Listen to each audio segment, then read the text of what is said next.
the Hollywood Unapologetic Podcast with Orlando Delbert, Filmmaking Essentials. Welcome back, everyone. Great to be back. This is our fourth session looking at AI and filmmaking.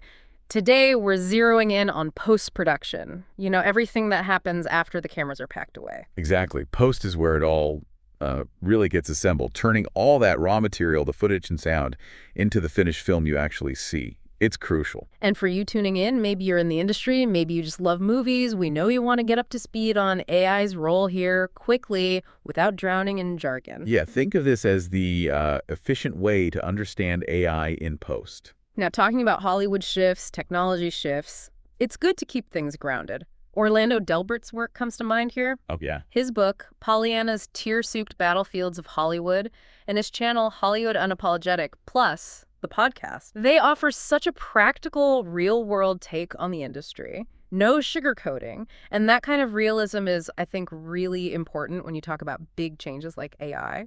Absolutely. Delbert's all about the nuts and bolts, the business side, the sometimes harsh realities, essential context for tech like AI. So our mission today, let's break down the specific stages of post-production and see where AI tools, the ones available now and the ones coming soon, are fitting in. Sounds good. Where do we start? The beginning.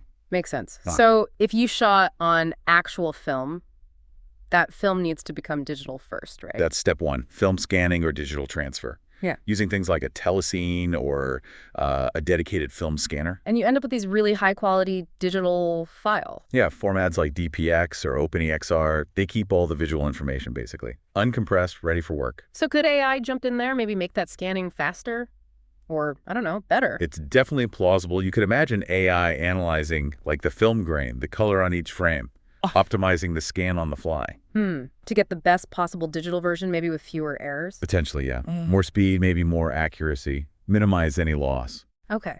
Interesting. So once everything's digital, we hit editing, the core of putting the story together. That's it. Selecting shots, arranging them, trimming, building the narrative, the rhythm, the feel. And AI is already starting to poke its head in here. Yeah. We saw the Evercast blog mention some AI editing tools, part of that Filmmaker's Guide to Post-Production Audio. Right. They're exploring tools that could maybe find scene changes automatically or suggest cuts. Suggest cuts. Really? Yeah, or even assemble a rough cut based on the script, sort of a first pass. So the idea is to handle some of the grunt work, let the human editor focus on the artistry. Pretty much. Speeding up the initial assembly, the organization maybe. And that Zapier article listing the best AI video generators, it kind of points to AI getting better at just understanding video, doesn't it? That's a good link. Yeah. Yeah, the tech behind generating video, understanding composition, movement, story, beats that same intelligence could absolutely be used to assist editing in smarter ways. It makes me think of that DIY guide advice, too. Organize your footage meticulously to save editing time. AI could supercharge that, right? Analyzing and tagging everything automatically. Definitely. Imagine AI tagging shots with who's in them, camera moves, maybe even the mood. Finding the exact clip you need becomes way faster. Okay, so editing's getting some AI attention. Let's shift gears to sound. The soundtrack, that's a lot of different layers. Oh, absolutely. You've got the musical score, writing it, recording it, then sound design creating all the effects. ADR, which is re-recording dialogue. Automated dialogue replacement, right? Yeah.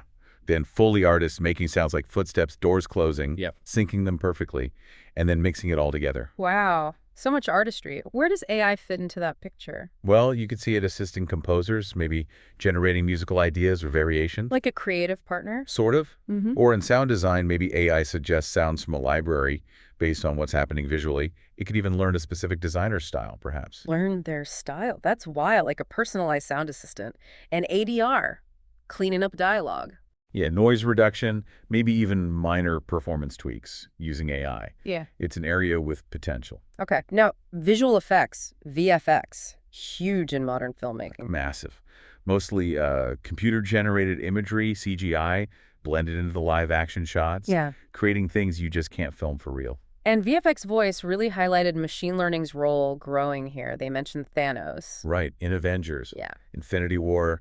Digital Domain used machine learning quite a bit to help translate the actor's performance into that complex digital character, getting the nuances right. And we saw deep motion mentioned, too, for motion capture using AI. Yeah, deep motion uses AI for things like retargeting motion from one character to another, cleaning up mocap data, even estimating poses just from video footage. So less need for those marker suits, maybe? Potentially, or enhancing the data you get.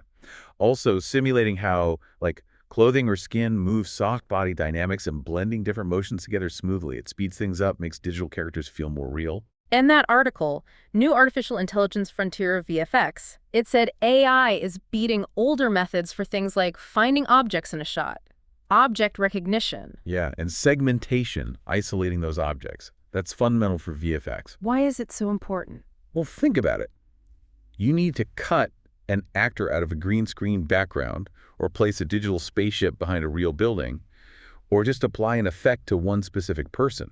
You need to tell the computer exactly where that object or person is, pixel by pixel.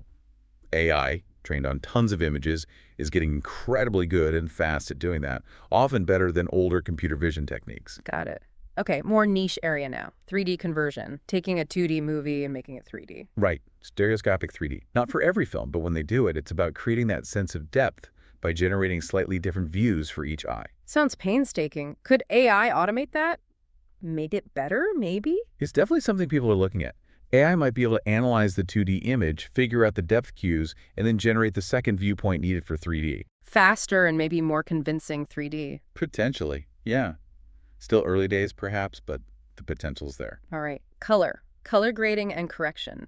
Done in a special suite, usually. Yep, the color suite. Correction is about making sure everything matches shot to shot, scene to scene, consistent exposure, white balance. And grading is more the look, the style. Exactly.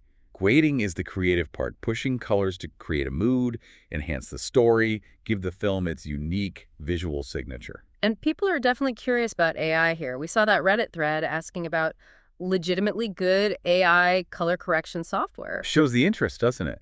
People are wondering if AI can analyze footage and suggest or even apply corrections and grades. Like make the scene look like Blade Runner or just fix the skin tones. Could be both. Maybe AI suggests looks. Maybe it handles basic consistency matching automatically. Yeah. It's an area ripe for exploration. It's like an AI colorist assistant. Okay, next. Subtitles, closed captions, dubbing. Vital for accessibility and global reach. Absolutely crucial. Subtitles for dialogue text, captions adding sound cues for those who are hard of hearing, and dubbing, replacing the dialogue with another language. Seems like AI is a natural fit for the text parts, at least. Right. Transcription. Definitely. Speech-to-text AI is already speeding up subtitling and captioning massively, and AI translation can help create the scripts for dubbing. But the dubbing itself, using AI voices, that gets complicated, right? The Reed Smith LLP article touched on that. Very complicated. Yeah. There are big questions around talent, likeness, consent. Using AI to synthesize voices needs careful handling. Right. The human element, actors' rights, super important. Now, broadening out just a tiny bit, Wikipedia reminded us post-production isn't just film, photography too. True. Similar principles apply.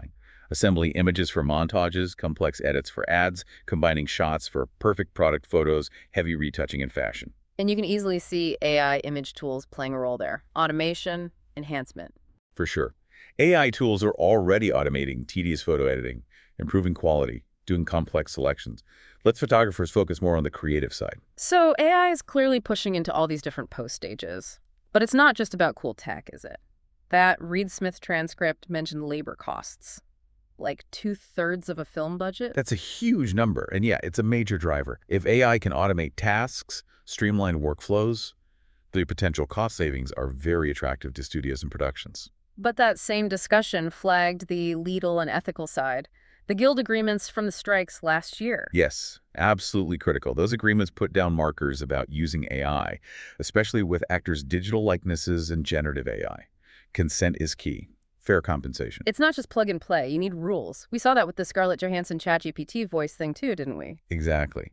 That highlighted the sensitivity around using AI that mimics a person's likeness, even unintentionally. The legal and ethical frameworks are still catching up in some ways. Which loops us back to Orlando Delbert's perspective. That grounded realism, you need that practical view when dealing with these powerful new tools and their fallout. It's a really relevant connection. Delbert's focus on how Hollywood actually works, the human factors, the business pressures. That's exactly the lens you need when thinking about integrating something like AI. It's not just code. It affects jobs, contracts, creativity. So summing up, AI is, well, it's definitely impacting almost every part of post-production already, and its potential seems enormous. Efficiency, new creative avenues. Yeah, from the very start, like scanning film, right through editing, sound, VFX, color, getting it ready for audiences everywhere with subtitles or dubs. AI is becoming a tool, sometimes an assistant, across the board. And for you, keeping up with these tools, but also the surrounding issues, the ethics, the legal side, it's pretty important right now. Things are moving fast. Staying informed helps you understand the real potential, the real challenges, and just participate in the conversation about where filmmaking is heading. Okay, so here's something to chew on. As AI gets deeper into post-production, how does that change the job of the human artist, the editor, the colorist, the VFX artist? Does it free them up for higher-level creativity, or does it? And what completely new ways of telling stories might emerge from this? Big questions. Uncharted territory, really. Definitely something to think about. You can find more insights on navigating the entertainment industry and achieving success in Orlando Delbert's work, including his book, Pollyanna's Tear-Soaked Battlefields of Hollywood, a survival guide against the cynicism and the hypocritical, and of course, the Hollywood Unapologetic platform. And always remember, you are the key to your own success. You are the new Hollywood generation. Be informed, be prepared, and most importantly, be great. That's it. Be great. Good luck out there. See you next time.